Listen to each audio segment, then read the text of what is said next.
Assalamualaikum warahmatullahi wabarakatuh.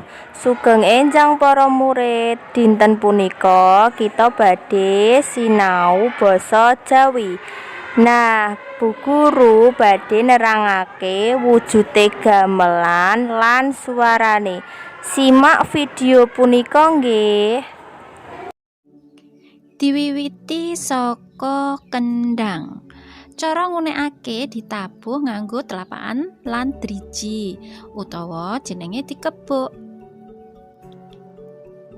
Sing dikebuk ya iku lulang.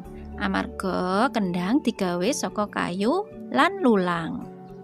Lulang iku digawe saka kulit kewan, ya iku kebo utawa sapi.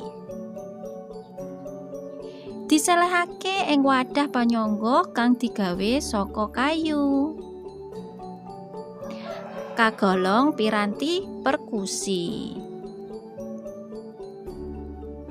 Piranti musik perkusi ya iku piranti musik sing bisa ngasilake swara kanthi cara ditabuh, dituthuk, digoyang-goyangke, digosok-gosokake utawa dituthuk nganggo sawijining piranti. Gamelan salanjute ya iku gender. Munine kanthi cara dituthuk nganggo piranti kang aran tabuh. Tabuhe bunder lan pucuke diblebet kain. Tabuhe cacahe loro. Digawe saka wesi utawa kuningan utawa perunggu. Gender duweni 14 wilah. Dipapakake ing panggonan sing memper bandulan. Sangisore ana tabung kanggo ngetokake gema suarane. Salanjute ya iku bonang. Carane ngunekake kanthi dituthuk. Duweni wujud bentuk pencu. Pencu iku benjolan ing dhuwur iku lho rencang-rencang, mula diancari pencu utawa pencon. Digawe saka wesi utawa kuningan utawa perunggu. Tabuhe cacahe loro, duwe laras pelok lan slendra. Pelok wilane cacah 14, slendra wilane cacahe 12. Ana bonang barung lan bonang panerus. Bonang panerus duwe swara luwih dhuwur sak oktav tinimbang bonang barung. Salanjute ya iku siter. Diunekake kanthi cara dipetik. Digawe saka kayu lan senar. Cacahe senar ana 11 nganti 12 pasang. Salanjute slentem.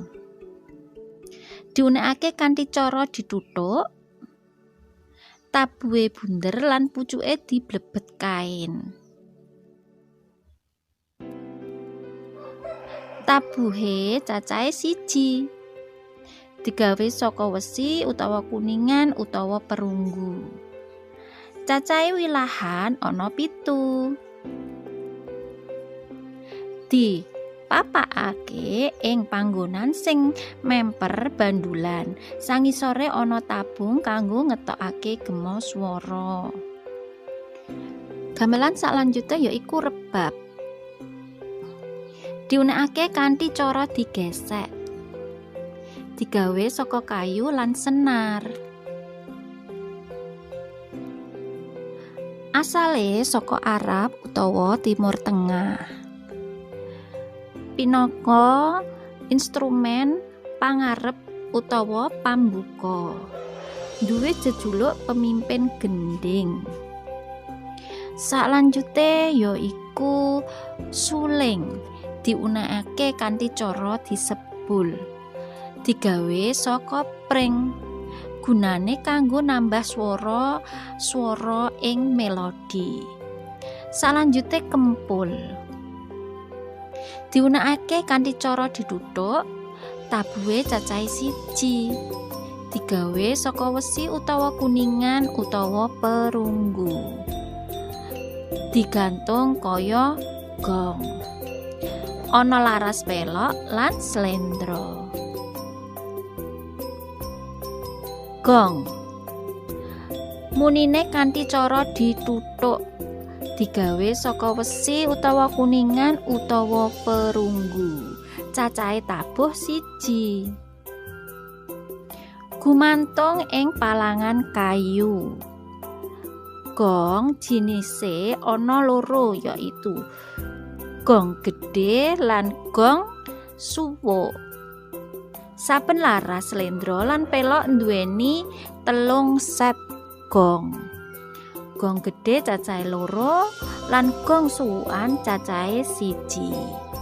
Sabanjure saron diunekake kanthi cara dituthuk, digawe saka wesi utawa kuningan utawa perunggu. Cacahe tabuh 1. Jinis saron ana 2 yaiku saron panerus utawa peking lan saron barung. Duwe laras slendro lan laras pelok. Saron panerus wilahane luwih kandel lan suarane luwih dhuwur tinimbang saron barung. Salanjute demung diunekake kanthi cara dituthuk, kagolong piranti saron. Nanging demung iki bentuke luwih gedhe, digawe saka wesi utawa kuningan utawa perunggu. Cacahe tabuh ana 1.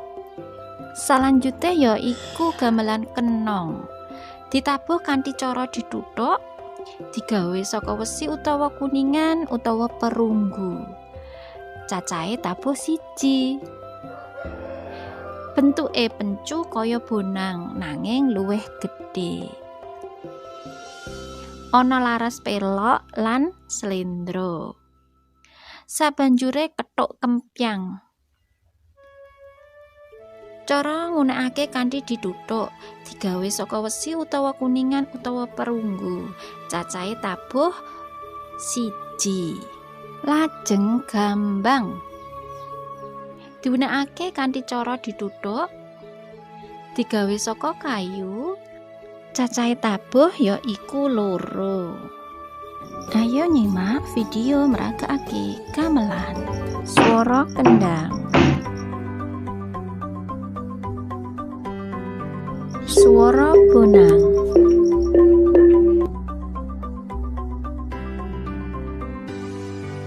Swara saron.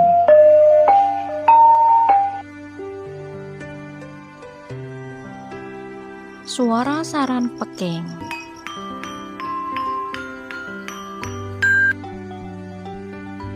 Swara rebab.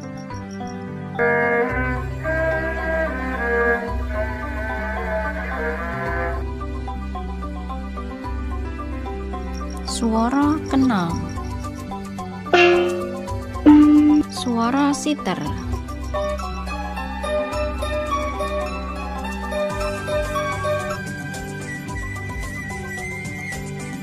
Swara suling.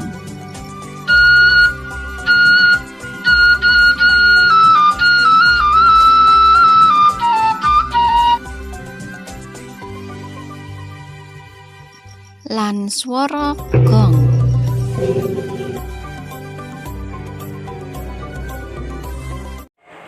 Alhamdulillah mekaten pasinaon basa Jawi dinten punika para murid. Wassalamualaikum warahmatullahi wabarakatuh.